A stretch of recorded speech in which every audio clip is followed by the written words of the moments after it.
So looking out over the wuthering skies of the borders of Lancashire and Yorkshire in the Ribble Valley, today is the day I'm going to show you my new adventure bike. But before I do that, let's just recap what we was looking at. Number one, the Triumph Tiger 800 XRX that I test rode. I loved that bike. There's so much about it that I really liked. The one small thing I didn't like about it was the lack of torque that it had, but other than that everything was there. Then there was the BMW R1200 GS. I really liked that bike, although I didn't like the price tag of it, and I feel that the gearbox is a little bit too clunky and things like that. And then there was the Ducati Multistrada DVT 2015, very comfy, sporty, quick bike, but I didn't like the build quality of it. And one thing that I really put me off finally, the Ducati, is the cam belts. Basically, I have a bit of a phobia about cam belts on bikes. I think it's either gear driven, cams should be gear driven, or they should be chain driven. Belts I'm not that keen on, and just little worries about that. So that is ruled out. No Ducati. The BMW, overpriced for what I wanted to spend. So it wasn't. If it was a perfect bike with perfect quality, with super smooth engine and gearbox, I may have been tempted to buy it. So I didn't buy the BMW. So that only leaves the Triumph. So without further ado, let me introduce you to the Triumph 1200 Explorer. Mind blown. This wasn't even on the radar.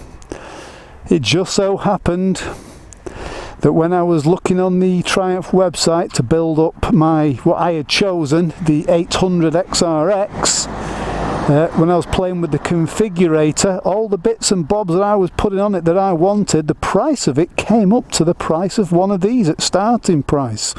And I thought, well, let's go and try one out. So I did. I didn't record that test ride, unfortunately. It was a bit of a spur of the moment thing. The weather wasn't particularly very good, and to be fair, I wanted just to try it out for myself, really, because I had ruled it out based on one thing alone, and that was the reported gas mileage on it. But looking back now, I can't think where I actually saw that, because on the test ride this does better gas mileage at motorway speeds than the 800, and it's just slightly better all round. It's got more torque, it's more comfy, and it is just a really nice bike.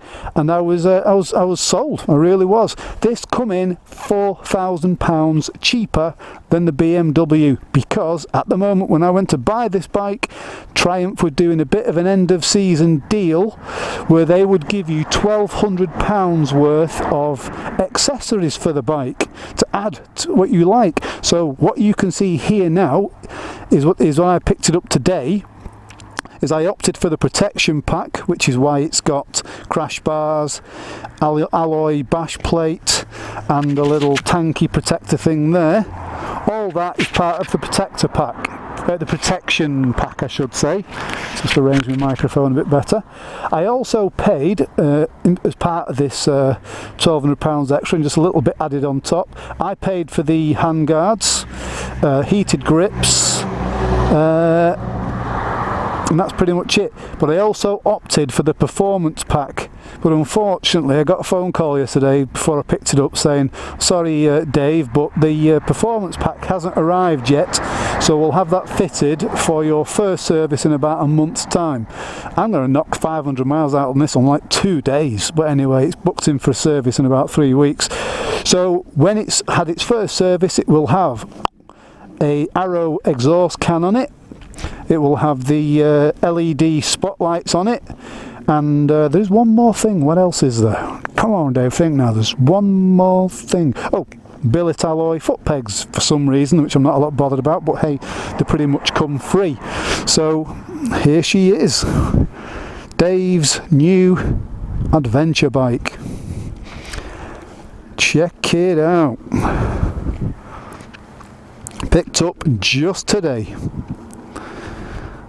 Brand spanking new today. I'm very pleased with it.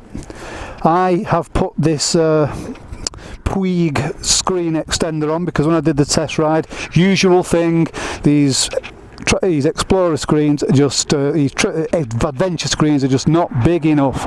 Although this one was better than the 800, but still not quite there.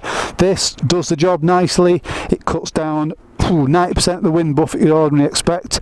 I've also put on it the hugger, because they don't come with them on it. I've put that on myself today. That's a Power Bronze hugger. All the reviews of this bike, all positive, just little things like it needs a hugger and Triumph don't do one, because otherwise the shot gets absolutely filthy. But one big thing in choosing this bike for me, shaft drive. It was one of the things that put me off the Ducati chain drive. When you're lobbing 160 horsepower through a back wheel, then I think if you're going to be for longevity on a touring bike, shaft is the only way to go. So there he is, and I say he as the sun comes out. I say he because I think the stance and poise of this bike is very masculine, and he already has a name. The name come to me while I was building it on the configurator.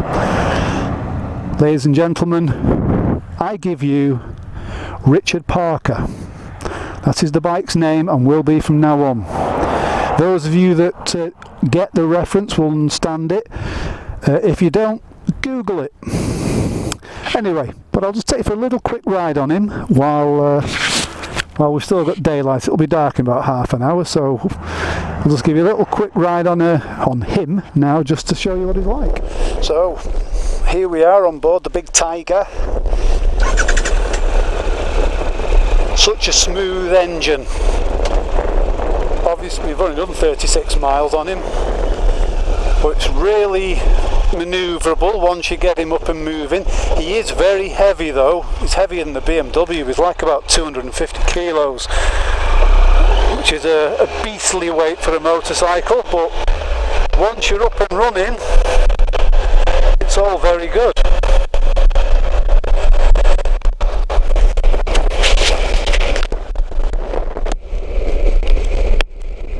Now at the moment we're still in the first part of the running in phase. From 0 to 100 miles distance I've got to try and keep him under 3,500 RPM, which isn't a problem because it's still 65 mph on the motorway. Whereas the Triumph Tiger 800 cruise on the motorway at 70 at 5,000 RPM. This one does it at like 4,000. It's a much more comfortable engine speed. It doesn't feel quite as zingy. Now I quite like that zinginess of the 800, but it would probably get a bit tiresome after a few hundred miles of all day riding. Whereas this, it's still got the performance. It's got loads of performance. It really has. And it's got 130 odd horsepower compared to the 95 of the 800. It's not quite as nimble as the BMW R1200 and nowhere near as nimble as the 800 Tiger, but I think it handles really well. In fact, very, very planted in the corners.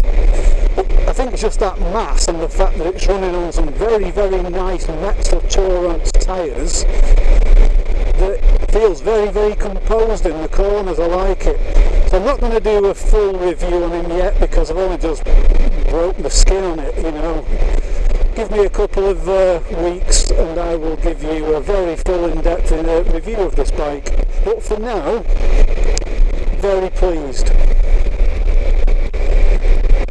Just carves through the corners really nice, and I'm taking it easy because these are brand new tyres. So, I'm sorry if I've blown your mind with that and you're all expecting either the XRX Tiger or the Ducati or the BMW, but hey, I always like to leave my audience surprised. And to be fair, no one is more surprised than me, because this was not even on my radar. It wasn't even a consideration. It was just playing with the website's configurator that just made me think, hang on a second, I'm spending 1200 cc's worth of money here. What am I playing at? Bang, and the rest is history. Richard Parker is now mine. So well behaved. So, from me and Richard Parker here, I'll bid you good evening, and as always, try your absolute hardest to keep it shiny side up. It's the only way, and I'll catch you later. Bye bye!